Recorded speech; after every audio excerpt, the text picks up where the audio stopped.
Welcome to the first episode of Locked In on Security, your go-to podcast for everything security related. Brought to you by Alert Enterprise, the leaders in AI-powered physical identity access management. All right, we're here, episode 1 of Locked In on Security podcast. Super excited. I'm Will Ryan, your host, and I'm joined by my colleagues and fellow podcasters. Say hello, everyone. Hello, everyone. Hello. Awesome. So I don't know about you, but I'm so excited to do this with y'all. I know this is going to be both informative, but I think a lot of fun too. And we're tackling a topic that I know we're Alert Enterprise, so we're really into this, but I feel is the most important topic in physical security, which is the convergence of physical security with cybersecurity.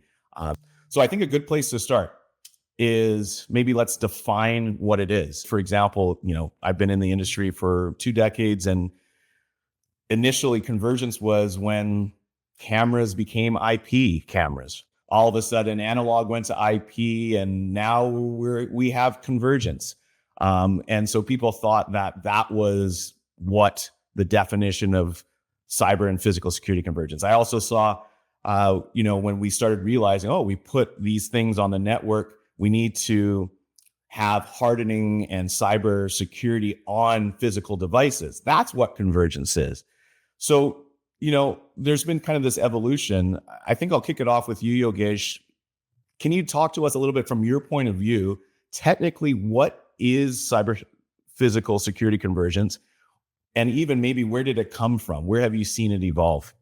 What I feel is, I think security itself is a very broad term, and there is a concept of prevention of a risk and then detection of a risk and the mitigation of a risk. If we just see holistically around all these realms, we'll see that security just does not mean that in the physical security side, you are opening and closing the door.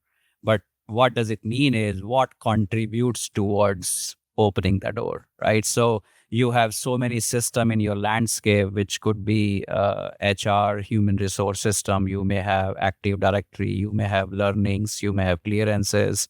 And what I feel is the convergence means seeing everything holistically and then try to make a decision, okay, should the right people have access to the right place at the right time? I think it's, in a nutshell, I would say that's the convergence means. And obviously, if we try to go more deeper, we'll find more areas of how we can converge, but on a high level, working together, see the holistic picture, and then take a decision. So when you talk about experience and employee experience, why is that important, or what is it about it that people are really trying to enhance that experience? Think about productivity, right? Security has always been thought of, at least physical security, as the guys that are either guards and guns. They sit in the basement in a windowless office and hand out badges, and you don't see them. Whereas security now is much more at the forefront, providing security as a service. Driving organization security policies and being much more visible to certainly organizations in different verticals where security is governed. There are specific compliance mandates, and that impacts every business unit within an organization. Reta, you work a lot with system integrators in the channel. How have they come along and their perspective around convergence? Are they accepting it? Are they embracing it? Where do you think they stand currently as this sort of new phenomenon takes hold? Yeah, look, your traditional physical security integrators are used to, as we said, installing access control, cameras, all that great stuff, right? But as security convergence becomes more prominent in our industry, system integrators need to really find themselves either, at the forefront or start thinking about this and how do they converge all these different systems into one solution. But they just obviously need to enhance their, value proposition as they're talking to their end users and really make them understand what this means and the ease of use to them and how it's going to make their life simpler and their workspaces safer. There's a challenge for system integrators as they find a new place of value within the customer, other than just the hardware installation and service. But there's new opportunities. Lou, you must see that as also an opportunity for integrators, as a partner for their customers to kind of help bring them along in a new way that traditionally maybe they wouldn't have thought about. But, do you see that happening? Are you here? I know you work with prospects and their integrators as well. Are they coming on board? Absolutely. And, I think that it's a good thing, right? Because this, modernization of security has certainly driven and propelled, security integrators to provide a higher level of service to their customers and actually elevate their posture within their organizations to deliver more value, secure, larger pipelines, and provide, higher level of service products and things like that. So it's absolutely a great thing for them if they're able to adopt it and have the right structure and team and, all that stuff to do it. But it actually presents a greater opportunity for security integrators more than they ever have, because yes, they've put all these systems together, but didn't really lead customers in how they utilize the data and security as a business enabler. I think to summarize it, that's a relatively new thing, but I've seen a lot of partners really embrace that and really take their relationships and the value that they deliver to the next level. So let's talk about systems a little bit. So there was a great report from SIA, the Security Convergence 2024 report.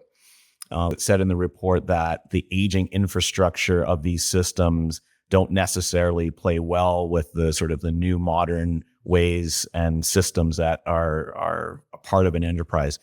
Yogesh, from my experience, one of the great things about Convergence and specifically Alert Enterprise is that we can take systems, legacy systems that are already in place, and begin to modernize and connect them to some new systems as a way of sort of bringing old into new. That's part of our value proposition. That's part of Convergence. Talk to us a little bit about that and some of the challenges you've seen, and then how do we do that? What's behind making old systems and new systems talk?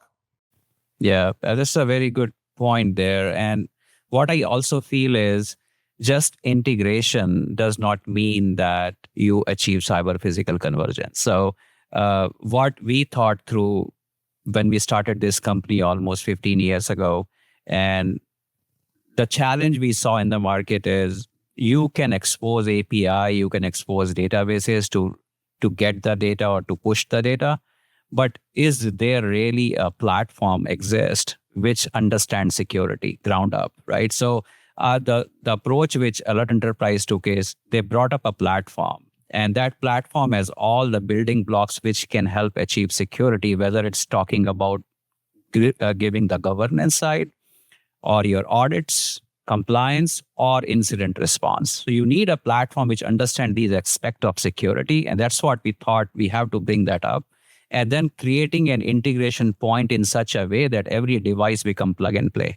So whether you have an ancient 30-year-old access control system, which may not have any exposed API, versus you have very advanced cloud-based access control, we have means to integrate them and make sense out of that data. And then once you have the sense of the data, you can exactly find out what to do with that data. I think that's the core, I would say. And I may say again that just integration does not mean security. You need a platform which understands that data too. Yeah. What's the issue with data in different silos or different systems? Let's say somebody is a very typical example. We talk to our customer about this a lot. Somebody is swiping the badge in maybe, let's say 6 p.m. or 7 p.m. But the person's shift was started somewhere in HR system, which is a morning shift hours, which is like 8 to 5 or 6 to 4. If you see the data, there is a badge swipe event happened. It's fine. The person is a badge holder, but they can come in. But at the same time, is the person allowed to be there? Is it supposed to be there? So how you make sense of the data? The data maybe seems okay when you just think through from the one system perspective. but holistically, will it make sense? And then another example I would like to give is, let's say you have an access to a warehouse where you can go in there, you can check the inventory, you can update those records. But at the same time, on the digital and IT side, you also have an access to this inventory system where you can actually control the inventory. It's fine, you can have access to both systems, but once you see combined, there is a potential to be potential harm to an organization with misuse of access. So you're connecting the dots, making sense of the data so that actually together it paints a picture of risk. So let's hit another point. In the Convergence report from SIA, they mentioned that as part of their survey and what they've noticed is that the physical security leaders and their departments are often struggling to obtain funding in this new world that we live in. They compete with other departments for capital expenditure and operational expenditures. And the other departments are seen as revenue generating. And so that they're bringing opportunities for the top and bottom line for an organization. So Lou, like as you're talking to prospects and customers, do you see that where budget becomes a topic?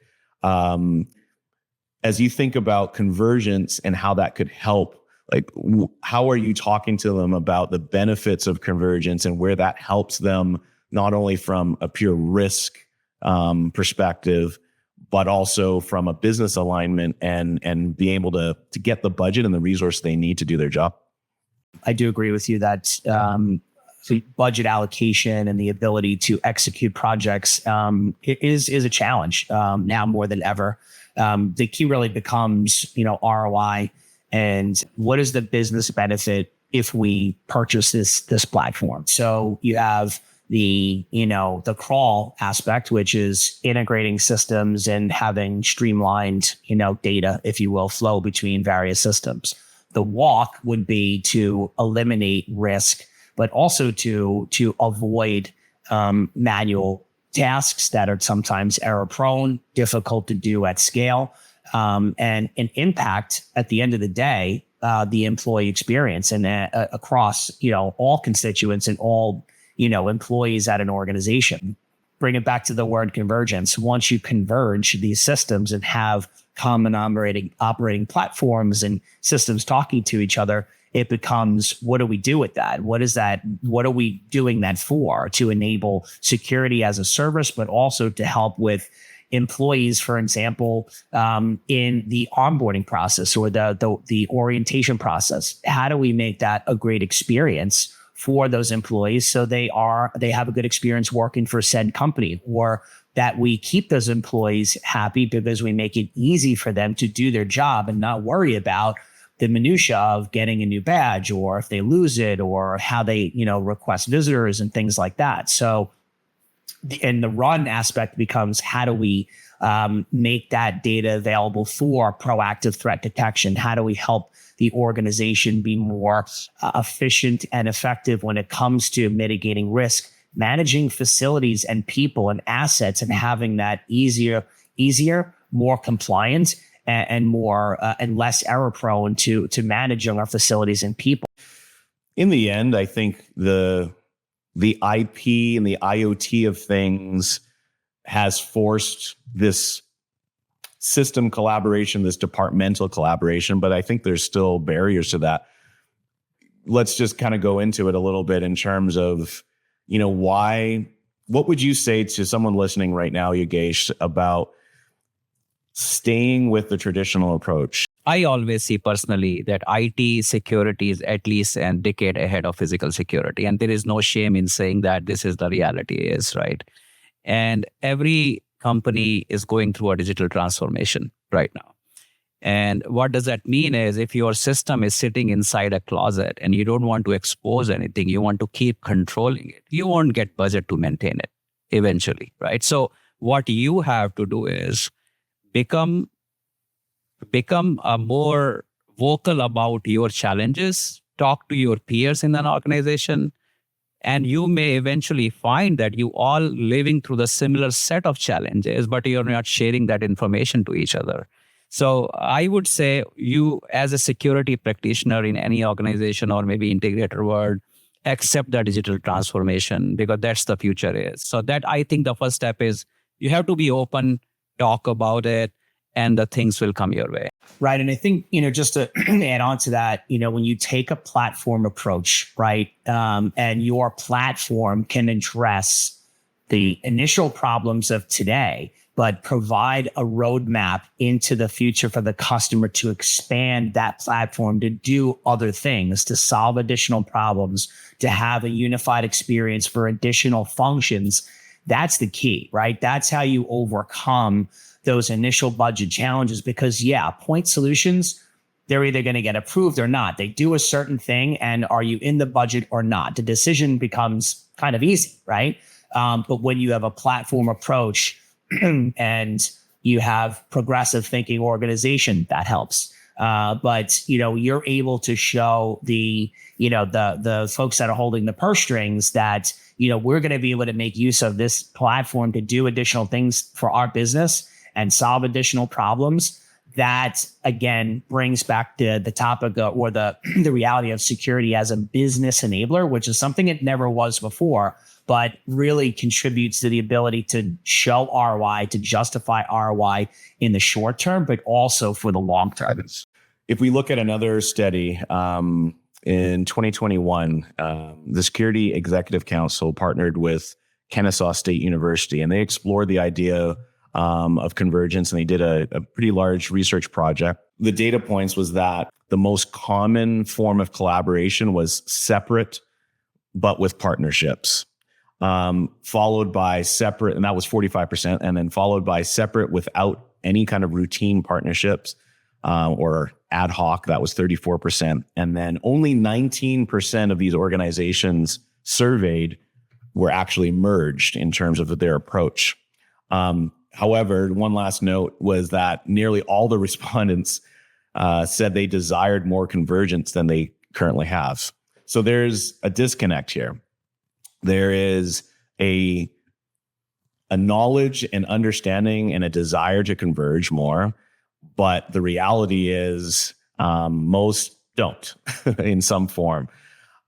Yet, the landscape that we're in from a threat and risk perspective is digital and physical threats don't care about what you think, and they are interconnected and whatnot. So, where do you think this disconnect is? Why do people say they want it, but yet don't put it into practice? To prove what you said, I actually was part of a survey where it takes about 24 hours to shut off an IT access on an average in America. But it takes 72 hours to shut off a badge. Wow. So there you can see the disconnect, and both want the same thing. Both teams want to disconnect someone's access when somebody's gone, but there is almost a gap of 3 times when the access gets shut off. And I feel knowing each other, and as you said, becoming a partner in some sense may make help, but it is not the destination. I think there's a lot, people need to start learning to collaborate with other departments and teams and really learning holistically what this means as an ecosystem to them. And I think a lot of companies, like you said, 18% are only doing this. The rest of them, I think there's a lot of silos still happening, but I think some people might be scared to make that jump because it becomes a way larger project for them, which means a lot more work. And I think a lot of people are just so used to just okay, this is my world and this is what I'm going to do. But that doesn't mean that that's the right approach either, especially for these massive enterprises, right? You got to think cybersecurity, you got to think IT, you got to think HR. These are all such important part of an organization and assets and information that they need to really keep locked in. A lot of the organizations that I work with, they hire high-level C-letter agency folks to run their security organizations.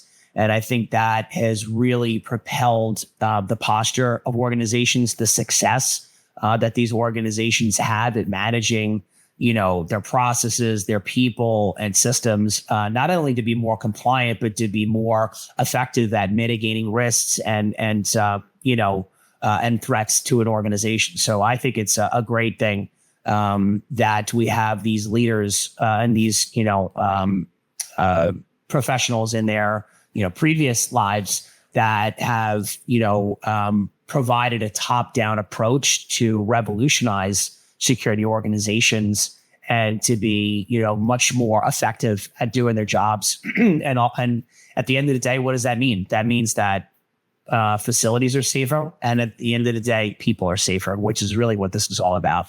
Yeah, I think there needs to be an understanding of each other's risk and a respect of each other's sort of mission around risk, because at least from what I've heard, that some of the physical security folks don't feel like the digital guys and gals understand their point of view and understand their focus. Yes, there is experience on the digital side that seems like it's well ahead, but protecting people and the safety of people from a physical point of view is just a different lens. And so, to me, there has to be an understanding of each other and an acceptance and respect of that. And I wonder, do you guys think that in order to do that, you need to have one person sort of overseeing all of that? And so this is getting into some sensitive ground in terms of merging of departments. And this is some fear of redundancy and stuff like that, which is, I think, legit to talk about. But do you feel like the only way to sort of bring it together is to have someone who oversees both? Maybe the way to start is from the top, and then start bringing that knowledge across and try people to have that conversation on regular basis and understand each other's word. And that cultural shift may eventually get to your future state of digital transformation. I think it comes down to vision, right? You've got, boots on the ground, and you've got, teams that are making it work at a, tactical level, but you absolutely need one or more, people at the top that have the vision, to not only comply with what needs to be complied with, but have the vision of how does this impact the organization. Those of you listening, would love to hear your comments on this. Absolutely comment on what you think. Do you think security departments from physical and IT should join under one? Tell us what you think. Is that a good idea, bad idea? So you talk about people having vision and sort of a long-term view. So for example, this really, really large organization you just did a fantastic demo for. Who's in the room? Who are you talking to as like job titles, their roles? Yeah, absolutely. So you've got certainly head of compliance. You've got physical security technology. You've got cyber, security and leadership. So you've got the key stakeholders that keep an organization safe and are driving a company forward in the most secure manner, but progressing the business as it evolves. So being a part of that is really exciting and really, is one of my passions personally.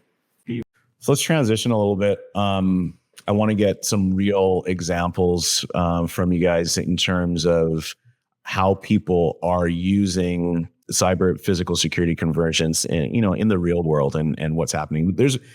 It's interesting because there's a lot of headlines out there, obviously from the cyber side in terms of breaches and data.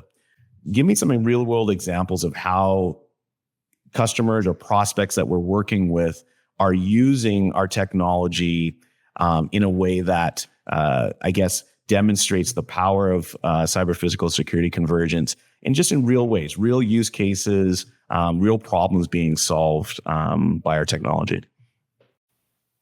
Yeah, I can definitely give one example, and then feel free to chime in, guys. But there is a very large public utility organization in US, and obviously, as if we see other, it's the same way we can, I can imagine that their operations are complex, their IT operations, their physical security operations. And then on top of it, they have different kinds of buildings and infrastructure. Some are pure corporate buildings. Some are buildings which having unmanned substations, right? Some are buildings which is a data center kind of a building. And to achieve a convergence on that kind of a complex platform, it's not easy. And they may have about 40 to 50,000 people or identities in that organization. So the way Alert Enterprise or Guardian helping them is when somebody gets onboarded, and based on the onboarding attributes in HR system, you can automate even not the processes of just issuance of physical card or giving them a badge, but their Active Directory access, which groups they should be part of in, or if the person is joining us as an electrician or a meter expert, which OT environment they need to be part of in. And that OT environment could be a separate sub-network within that network, which is more complex to maintain.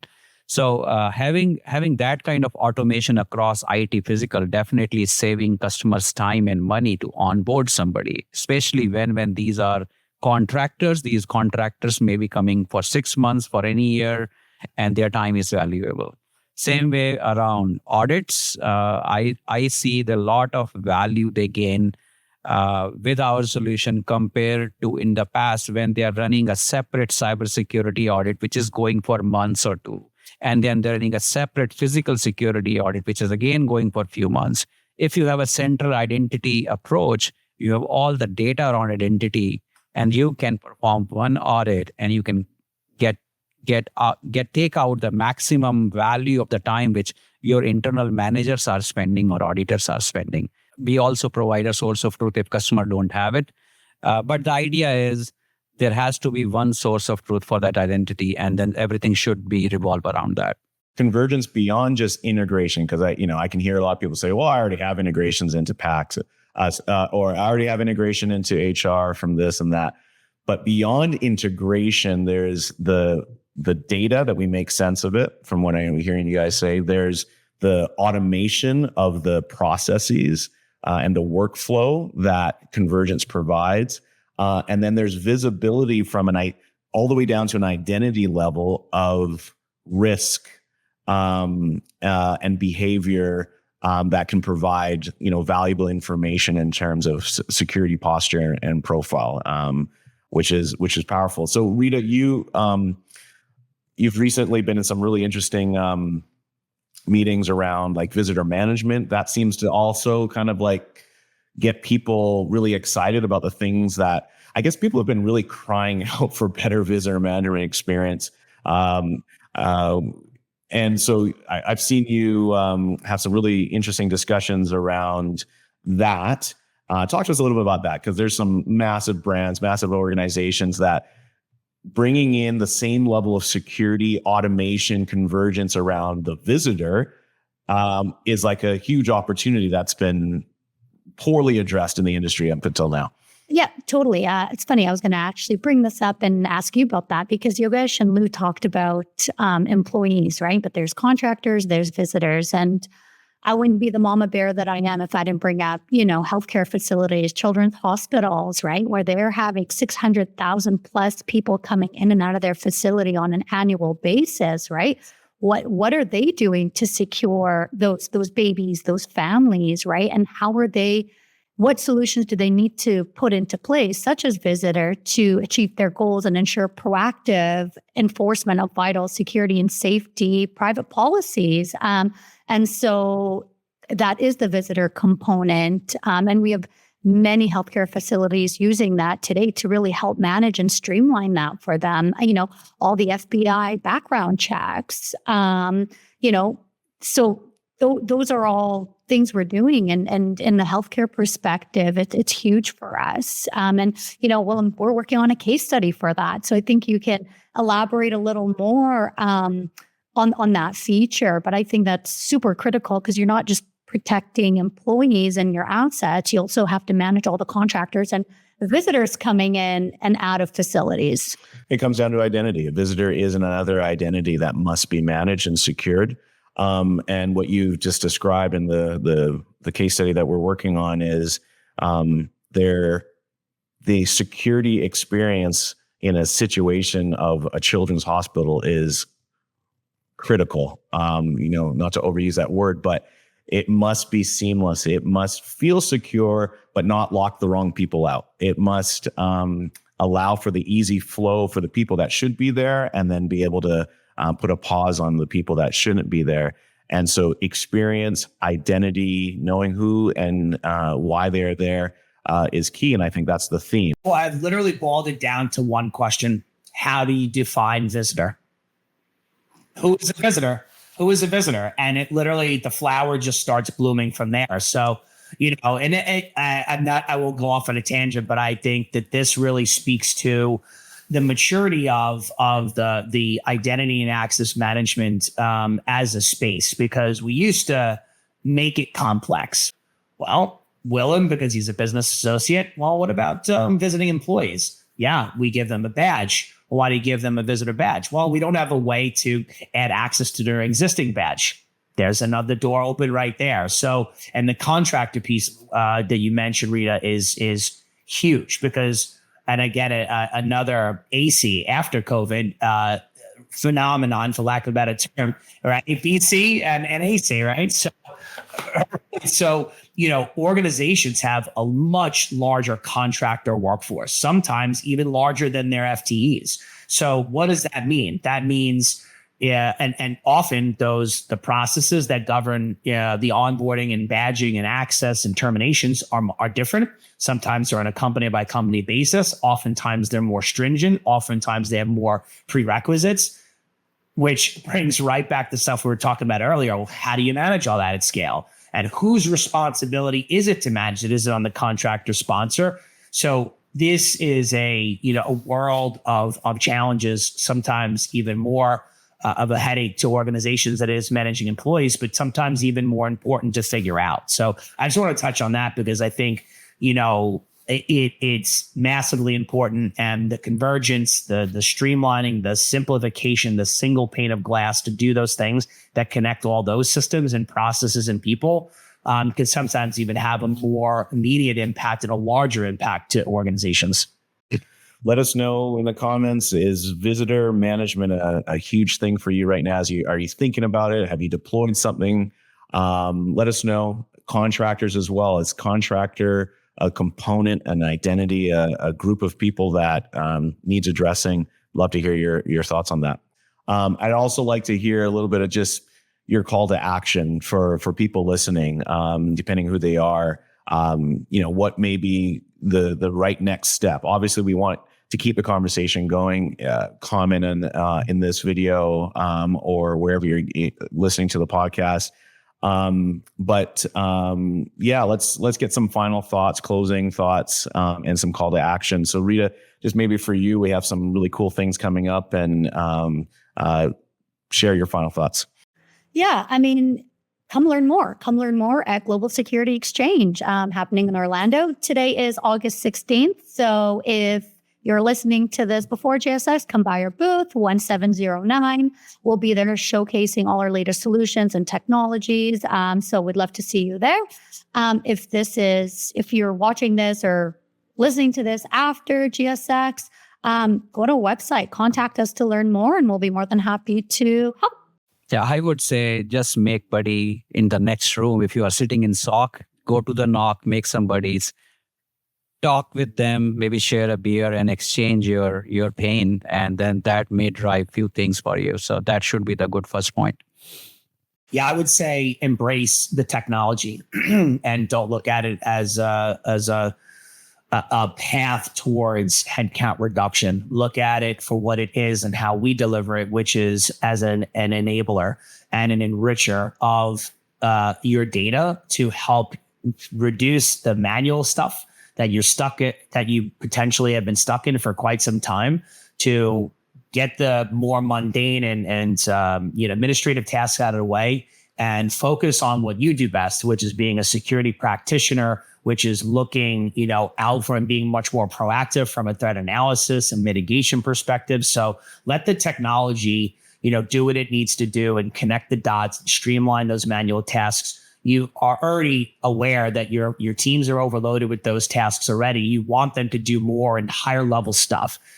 Our technology is absolutely not aimed at reducing headcount. It's aimed at repurposing that headcount and making them more effective at their jobs. So if you think about all the things we talked about today, security and technology is a true business enabler. If you can embrace that and preach that and bring that to your organization, you're going to be much more successful as a security group, but also overall in your organization and your goals. Yeah, well said, all of you. I think my closing thoughts are just to take something that Lou had said earlier, the crawl, walk, run approach. So I think it may feel overwhelming and it can be a big project, but there are opportunities on this journey to take small steps towards success. And Lou did a great job of explaining some of those. What it means to crawl in Convergence, what it means to walk in Convergence, and what it means to run in Convergence. And you don't have to do it all at the same time.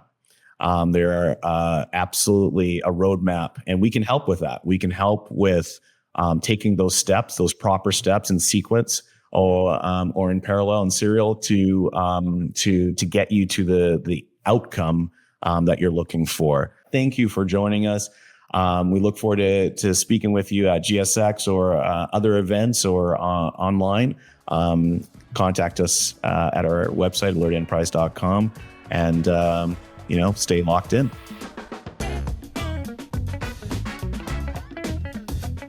Thanks for watching. Subscribe to our channel to stay up to date on the latest episodes. Share this episode with your network and engage with us in the comments below. We'll catch you on the next episode.